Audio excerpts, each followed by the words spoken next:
Now, hey, this week we are starting a brand new series called King of Hearts. And in this series, we're going to be traveling to the past into the Old Testament. Ooh, not a lot of times do you see people doing the Old Testament, but it's really, really important that we do speak about what's going on there, because that is the first introduction we see with relationships between God and humanity. And what we're going to be specifically talking about is King Saul.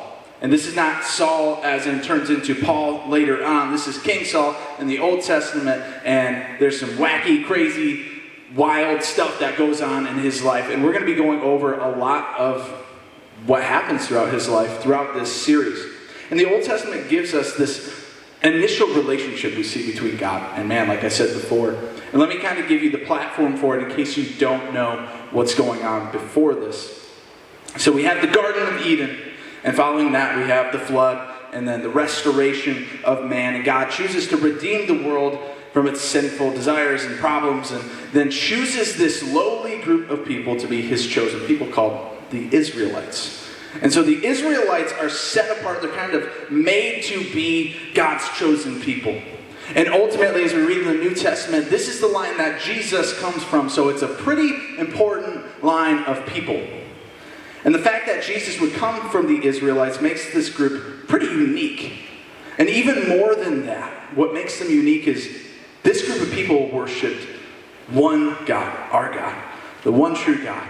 And that set them apart, made them look very differently, and they trusted him in faith. And this is a strong, strong contrast to a lot of the people in the time that the Israelites were coming up. Most of them were worshiping multiple gods, or rocks, or sticks, or mud, or gold, whatever they could find. That was basically what they were worshiping.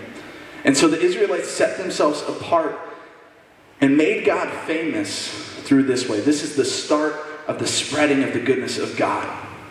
And does this sound familiar? Does this sound like something Jesus calls us to do? And in the New Testament, we see this thing called the Great Commission. Because God calls us to set ourselves apart. Jesus tells us this in the Great Commission, Matthew 28:19-20. Therefore, go and make disciples of all nations, baptizing them in the name of the Father and the Son and the Holy Spirit, and teaching them to obey everything I have commanded you. In other words, our job is to make God famous. So we really have the same job as the Israelites in this time.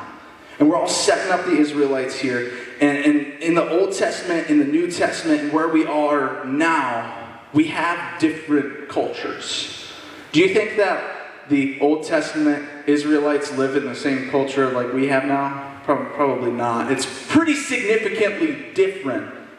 But there is a common problem that we share. Even though the culture was so different at that time, there's a common problem that we share with these guys. And it's this. We'd rather worship what we see than what we believe.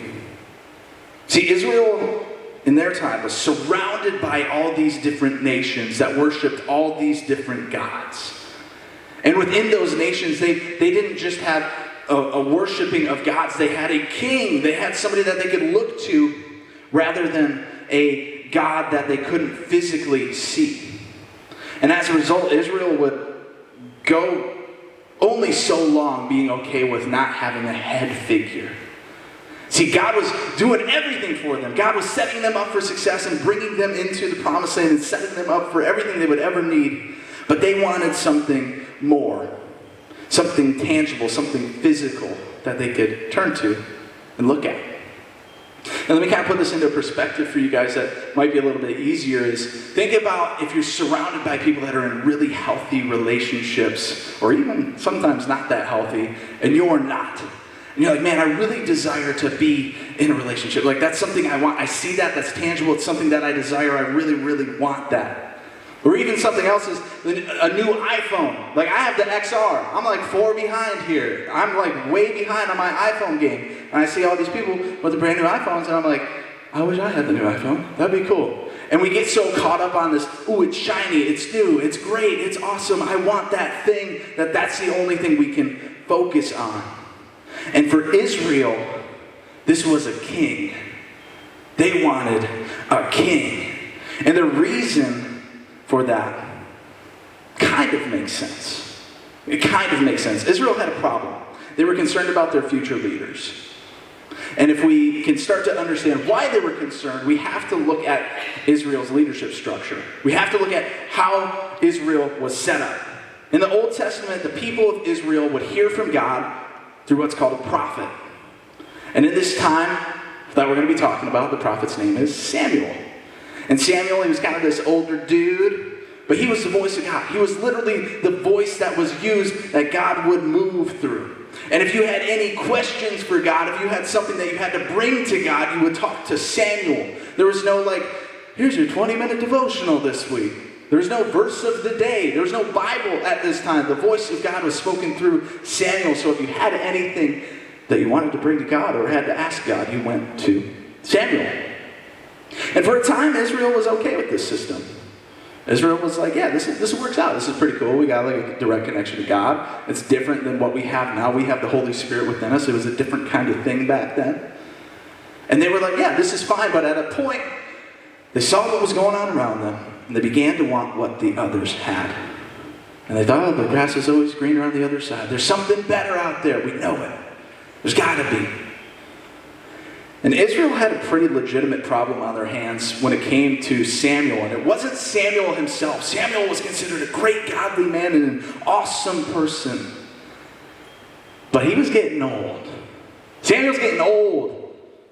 He did have 2 sons, but they were bad. They were knuckleheads. They literally were awful. And we read this in 1 Samuel 8, 1 through 2, that it sets us up for what is said about Joel and Abijah, which is the sons' names. Right here in verse 3, it says, "But his sons did not follow his ways. They turned aside after dishonest gain and accepted bribes and perverted justice." Samuel's sons don't really sound like the people that I want to be the voice of God. Like, that's probably not the dudes that you want to take lead. And like, Samuel tried. He's like, no, I'm going to give my leader or my sons a chance here. I'm going to try to let them do this. And they completely botched it. They blew it. And the people saw it. And the people came to Samuel and said this in verses 4 through 5. So all the elders of Israel gathered together and came to Samuel at Ramah. They said to him, "You are old." Which is kind of a rude way to start a sentence. Hey, you're old. He probably knew he was old. But he says, you are old and your sons do not follow your ways. Now appoint a king to lead us, such as all the other nations have. And the problem isn't here what the people of Israel wanted. The problem is the reason that they wanted this. They want to have what they see everyone else have. And they selfishly desire a physical thing that they can follow, even if it isn't right. They desire this thing because they're so selfish. They need a physical, tangible thing they can turn to and follow. And the problem is rooted in their hearts. They want to put their trust in someone other than God. And God is not a fool when these people come forward and start talking about, we need a king, we need a king. Like, God's not like, oh, they probably just want a king to hang out with. Like 1 John 3:20 says, God is greater than our hearts and knows everything. God's not deceived by what these people want. And we see this in verse 7, 1 Samuel 8:7. It says, and the Lord told him, listen to all that the people are saying to you. It is not you they have rejected, but they have rejected me as king. They've rejected me as king. And so God comes up to Samuel and he's like, hey, it's not you. Like, you're doing everything I've told you to do.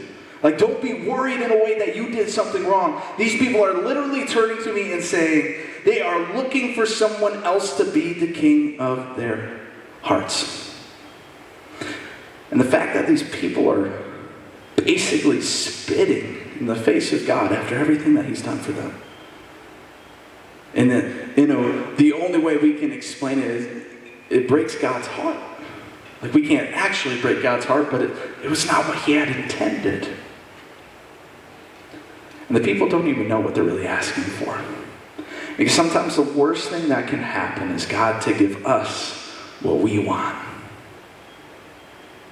Have you ever asked God for something really dumb? Like, you start praying and you're like, I look back on that and I'm like, that was a really dumb thing to pray for. Like a lot of people, myself included, would do this prayer. God, if you would just give me one chance with that girl, I'll go to church 9 times a week. Like, I'll do anything you tell me. And we start desiring these fleshly things instead of God, like listening to God as he goes, hey, that's probably not the best thing to do. I'm going to try to shut that down. We start going, no, I'm pretty sure I know a little bit more than you, God. And we start to follow that thing anyways. And it pretty much always ends in heartbreak or brokenness. It's like me with hot dogs. Let me give you an example. I love hot dogs. Hot dogs are great. I like going to the baseball game and getting like 4 of them on like dollar days on Thursdays, which is awesome. But my body doesn't like them. And I know it. I know what's going to happen if I eat those hot dogs. But I want it so bad. And then I have to pay for it. That's kind of a graphic description, but I hope that makes the picture kind of clear. When our desires drive us towards something, when we know it's not what is good for us, it can turn around and hurt us more than it helps us. Or maybe for some of you guys that are coming up in graduation, you're like, man, I really want to go to this college. Like I have this place dead set in my mind, but it seems like God is not lining that up for me. This literally was my wife. Like she wanted to go to the college that I actually went to. But financially it just didn't work out, and she ended up going to a different college, and because of that, we ended up getting connected anyways on the time frame that God had lined up for us. And if that didn't happen, if she didn't listen to what God was, if she was selfish and said, you know what, I'm going to jump in and do this anyways my way, I would have probably never met her, and I would have never had the cutest little baby in the whole wide world. And that would be a bummer for everyone. So I'm really thankful that my wife was able to listen to the plan that God had for her, kind of selfishly, but I am really happy that that happened and she was able to follow him. And it's okay to be honest, because this has been a struggle for a long, long time. And this is probably something that you've dealt with, is sometimes it's hard to trust that God's plan for us is better than what we see around us. My whole life, I thought I was going to be a professional baseball player. Genuinely, truly thought that I was going to play professional baseball. And I thought that's where God was leading me. Like, I would pray about it every single night. I'm like, God, thank you for this gift. Man, I'm so excited to use this in the majors and make millions of dollars. And that's, that's secondary. I just want to praise your name and make $25 million a year. That's just secondary, though. And I remember, like, praying these prayers, and I'm like, man, I'm so excited to play professional baseball. And over the years, as I got older in my junior and senior year in high school, God started opening more doors into ministry and less doors into baseball. And I remember being frustrated by that. And I remember being like, but that's fun. Like, this is fun. And God's like, no. Look what I have for you. And I look back on that now and I see that God could see stuff that I just didn't. And God could see my junior year in college when I would go out and absolutely demolish my shoulder in a game, do 3 months of rehab to the point where I could just barely do this. And in that time, he was setting up 2 different internships by the time I graduated college, years of leadership experience before I left college, and set me up for success where I am now. And it's crazy. God is smarter than we are, and he knows more than us. And I can promise you, if I pursued my baseball career, I would definitely not be the person that I am today, or be where I am today, or a better person by any means. And sometimes we don't need to look very hard to see the warning signals concerning a bad decision. For example, with Israel, God warns them very clearly what is going to happen if you bring in a king. He tells them exactly how this is going to play out. In verses 11 through 17, it says this. God said, "This is what the king who will reign over you will claim as his rights. He will take your sons and make them serve with his chariots and horses, and they will run in front of the chariots.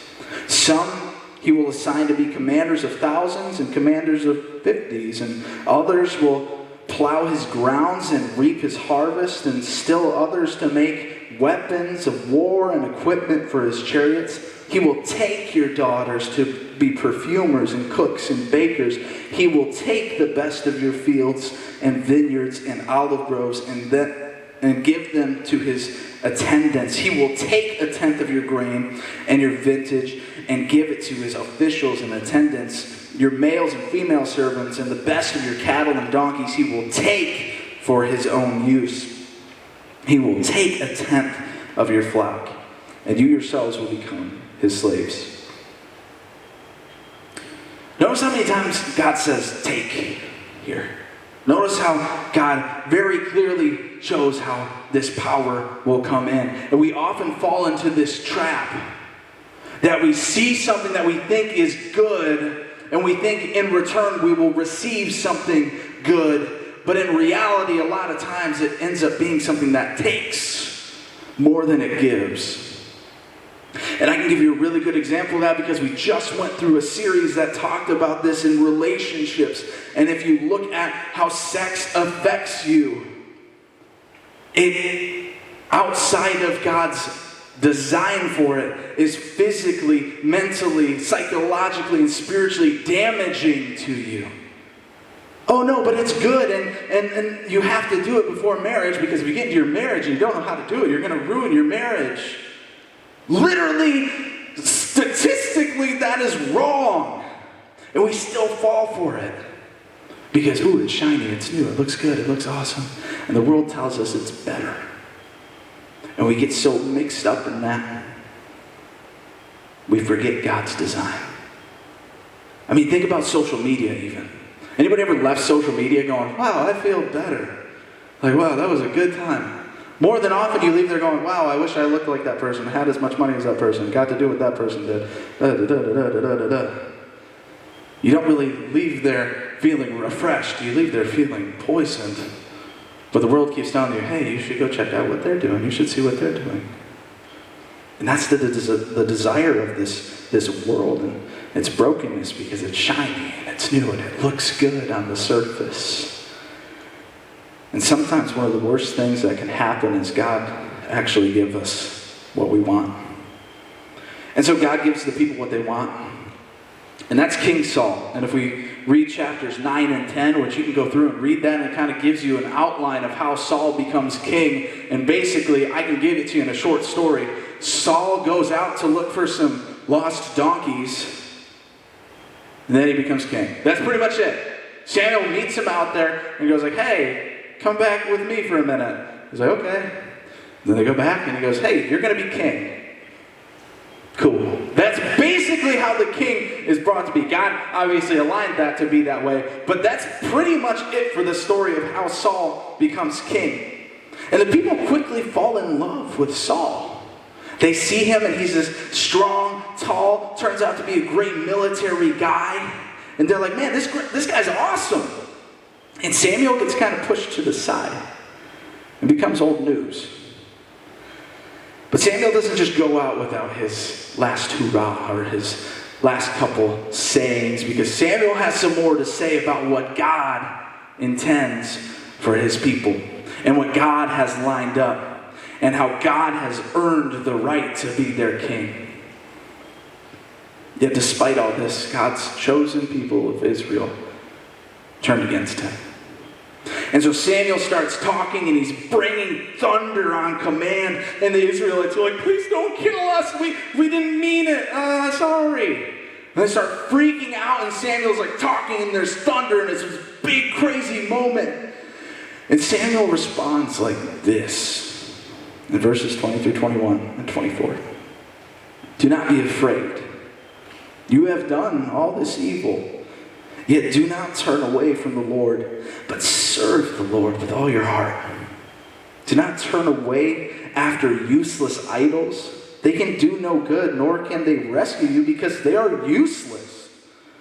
But be sure to fear the Lord and serve him faithfully with all your hearts. Consider what great things he has done for you. Instead of jumping the people of Israel and calling them out and saying, you guys are stupid, You just turned against God. Good luck. I'm out of here. He turns to these people and shows grace. And I think that's incredibly powerful to witness, that even in our bad decisions, God shows us grace. And look at verse 24 again. It says, but be sure to fear the Lord and serve him faithfully with all your heart. Consider what great things he has done for you. It is never too late. If Samuel is speaking this through God, from God, through him to the Israelites after all of this, and saying, hey, just consider all the great things he's done for you and serve him faithfully. I know you messed up, but it's not too late. It's not too late. You can still jump back in. You're not just lost in all of the things that you've done. And that's so incredibly powerful. God isn't looking for perfection. He's asking for your heart. And that's a very cliche, kind of churchy thing to say. But it's so true. If he was looking for perfection, we couldn't do it. We would never be able to even be a part of that. And he sees us in our brokenness and says, hey, I'm going to show you grace. Even when you keep messing up, I'm going to show you grace. And I'm going to love you. And I'm going to step in that gap for you. I'm going to lift you back up. And no matter your circumstances right now, no matter how heavy or tired or fatigued you might be, you're not too far from that grace and that love. And in closing, here's a couple things we can take away from this passage. First, things don't end well when we give our hearts to someone or something else. They don't end well when we give our hearts to anything else but God. Proverbs 4:23 says, above all else, guard your heart, for everything you do flows from it. And maybe you've allowed something to kind of block that pathway for God to be the king of your heart. Maybe there's something blocking that from happening. And I want to encourage you to recognize and remove that item, or whatever that is. Because that thing is here for a moment. That thing might be a good thing for now, and it might be a good thing for a couple of years, and it might be good for you for a while. But I can tell you right now, you're going to need a God that knows the things that you can't see coming. You're going to need an all-knowing, all-loving, all-powerful God to be king of your heart. It's not an if. It's not a you might. You need a God, our God, to be king of your heart. It's never too late to ask God to be king of your heart. Again, maybe there's something or someone or anything that has been placed in a spot where God needs to be. And it could be anything. I remember when I was in Indiana and I was helping out at a youth group, and we were in small group, and we were talking about this idea of a cornerstone and the thing that kind of holds a like a big archway together, this capstone, the thing that really comes in and finalizes it and it holds it all together. And how important it is that the thing that's holding it all together is Jesus. Because nothing else is strong enough. Nothing else can fit that gap correctly. Nothing else can be the king of your heart if you want to have a successful life and a healthy Christian walk. Nothing else can take that place where Jesus needs to be. And maybe your heart is overwhelmed and worn out and busy and broken. But it's never too late to bring it back. Kneel at the feet of Christ and say, hey, I'm broken. I messed up. I'm not doing good right now. I need your help. I need you to heal me. You have to. You have to. If you want to walk this walk, if you want to live this Christian lifestyle, you have to have one king of your heart. And it has to be Jesus. And everything else comes from that. Everything else you will ever need, I promise you, because I've seen it, will fall into place.